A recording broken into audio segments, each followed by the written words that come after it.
Welcome to Maker Farm in our first year gardens. 2 years ago, this was nothing but cornfields. Then we built the studio and moved in at the end of last year.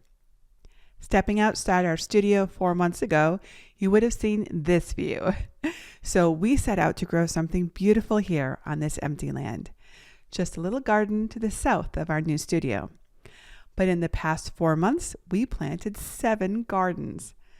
Now, we didn't plan to plant 7 gardens. Honestly, I wasn't sure I could plant any this year. So I was in a hard place with my health, and I was thinking maybe this just wasn't the year to grow anything. But something in me needed to create something, because to plant a garden is to believe in tomorrow, and I really wanted to believe in tomorrow. So I started a lot of gardens. And now, one of those gardens is a disaster, but one of those gardens turned out to be the most beautiful thing I've ever grown. So let me show you around the 7 gardens here at the farm to see what happened when we just tried, even though the situation wasn't ideal and we did everything late. I want to invite you to do the same, even if you're tired, even if you feel behind, because the act of creating can change everything. This is the front garden, the first thing you see when you arrive at our studio. We started by adding the stepping stones, and then we planted a soft carpet of mini clover around them. I love how this turned out. Every flower planted here is a native perennial in Michigan, chosen because not only are those flowers friendlier to the local bees and birds, but that means it will also be lower maintenance. These are plants that can handle the climate here, which is cold winters and warm, humid summers. I think there are over 50 plants here now, including a row of native sunflowers that I found growing elsewhere on our farm last year. So I'm calling this our heritage garden. Now this garden will take time to fill in, as native perennials tend to do, and that's okay. It means less upkeep now, steady growth over the seasons, and a space that will naturally get better each year.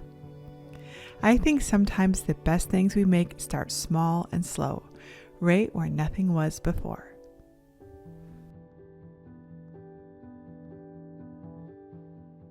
Now let's go down the hill to the second garden we made, the Terrace Garden.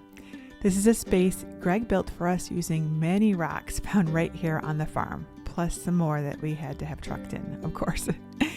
The terrace runs the full length of our studio and acts as a retaining wall to keep the garden area above secure. This was a big and important project, as it also helps manage the water runoff from our huge roof. Greg actually installed special drains beneath our gutters that channel the water out and away from the raised area. One day we'll plant something special here on the terrace, but for the time being, we've spread some crimson clover seeds to discourage weeds and prevent erosion. I think it looks pretty now, and next year it will grow into a lush carpet of red blooms. There's something so satisfying about a space like this, even before the plants fill in. You can see the bones of it, and you know it's going to be really beautiful in time. The third garden we made is up these stone steps and tucked conveniently right against the studio. This is the kitchen garden, our little collection of 5 raised beds for fresh food. We've been using these Veggie Garden raised beds at home, and we think they're quite amazing, so we got some for the studio as well. We fill our raised beds with branches and then some compost and topsoil, and everything in them just grows so well. And we really love growing our own food. There's just nothing like stepping outside to gather what you need for a meal, or just getting a snack. Cherry tomatoes warmed by the sun are my absolute favorite all-time food. And these raised beds have been really bountiful this year. We've already harvested lettuce, strawberries, tomatoes, peppers, cucumbers, and beans. There's even fresh herbs growing here. I am a big believer in creating food security, and I've turned some of these cucumbers into pickles for our pantry to enjoy over the winter. I need to get a move on with the tomatoes before I eat them all. The fourth garden we made is right down the path. This is what we call our cottage garden because we surrounded it with a pretty white picket fence like a cottage. This picket fence was quite the project too. Greg did most of the hard work digging the holes, setting the posts, painting the pickets, and hanging the 3 gates. And I think it turned out really, really lovely. Inside the cottage garden, we built 4 raised beds and filled them mostly with native perennials again. There's a wildflower garden with flowers like the native sunflowers and yarrow, a butterfly garden with milkweed and butterfly weed, a bee garden with bee balm and joe pye weed, and a hummingbird garden with phlox and rose mallow, also known as hibiscus. Almost all of these were planted as very young seedlings using garden kits from a local native plant nursery. And I am amazed at how fast and beautifully these plants have grown in just a few short months. These are flowers that will feed the pollinators and bring color for years to come. Now, it's still early for these plants, but even now, this space has a certain charm. The fence frames it, the blooms add life, and together they make it feel like a little sanctuary on the farm.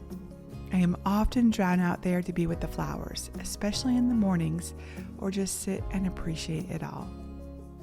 We love the stepping stone path that we added to the Heritage Garden so much that we added stepping stones in here too.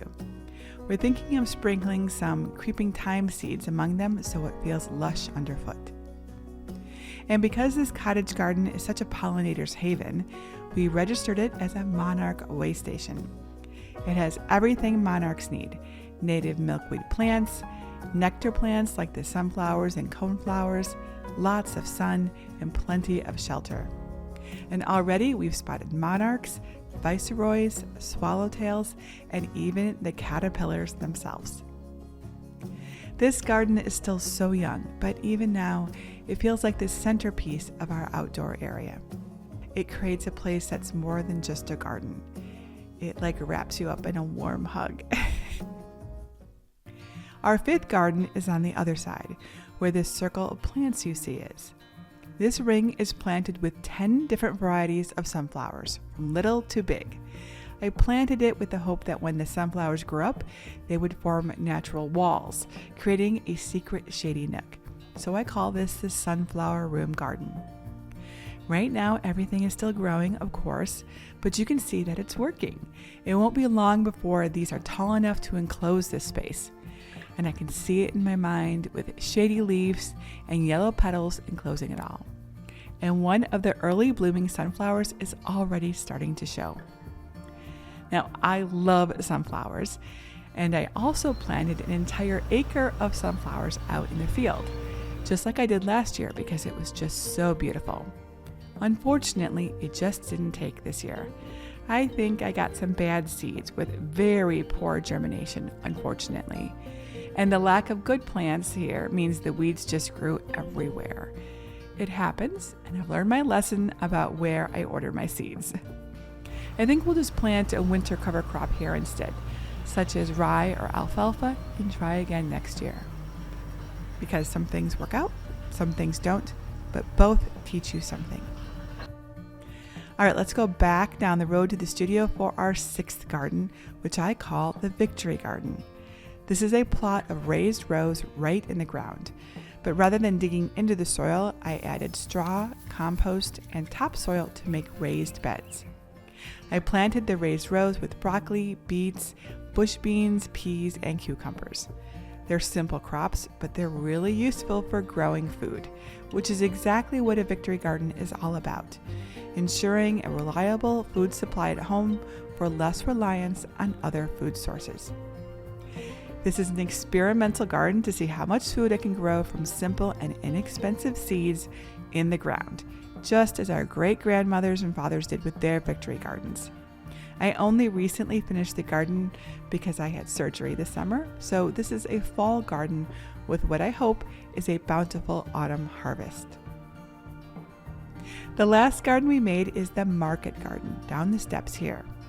The intention here is to plant it with bigger things that need more space, like pumpkins and melons, and they're going to take their time before showing much. Alas, we have not made as much progress here as we wanted, so we may also plant a cover crop so we're ready to go for next year. But I like to walk through here and imagine the rows filled, vines heavy with fruit and veggies. So this is a garden for the future, really. A reminder that what we plant today will nourish us later. And I can't forget to mention that we planted mini clover around the entire studio, acres and acres of it, because we love clover and so do the bees. It's beautiful and lush, and I'm so glad we used it rather than just straight grass seed. We actually did a mix, of course, but it's just amazing and beautiful. And beyond the clover are our meadows, nature's own gardens. I am in awe at how beautiful they are, filled with so many different wildflowers just growing without any effort on our part. I found blue vervain, goldenrod, Queen Anne's lace, Joe Pye weed, and evening primrose just growing out here. The meadows amaze me because I know that just 2 years ago, they were filled with corn. I look forward to watching this land evolve, and I hope to fill these meadows with even more native wildflowers over time. Out of all of the gardens that we made this year, the cottage garden is the most beautiful thing I think that we have made. The flowers took root better than I thought they would, with so many more blossoms. And one of my favorite things is how it needs very little watering, probably because everything is native to this climate. I still like to water the plants a little bit because it makes me feel like I'm taking care of them, but the truth is I don't think they need it. I can't wait to see this garden explode with growth next year. And yes, everything I've shown you today is still growing. This is definitely not a finished garden, but I can see what it's going to be, and I hope you can too. And maybe that's why I love it so much, because gardening is about seeing the beauty before it's even there. And this year has reminded me that making things, whether it's a garden, a loaf of bread, or a sweet card, matters a lot, especially when life feels hard. If you've been waiting for the perfect moment to start something, the perfect moment is right now. It is never too late to grow something beautiful. Creating things is how we reclaim joy, how we move forward, how we heal. And if you're someone who's been struggling like me this year, if your energy is low, if your days are too full, or your heart is tired, I want you to hear this really clearly. It is not too late. It is not too late to begin something new. It's not too late to return to something you love. And it's not too late to make something beautiful, even in the middle of everything hard. Every garden you've seen today was planted late and imperfectly. Everyone was made in the middle of pain and uncertainty. And yet, they grew. And I grew too. Thank you for walking through the gardens with me. I hope this little visit reminds you of your own strength and of how powerful it is to make something even when life feels fragile. Until next time, this is JenniferMaker, reminding you to craft a life you love.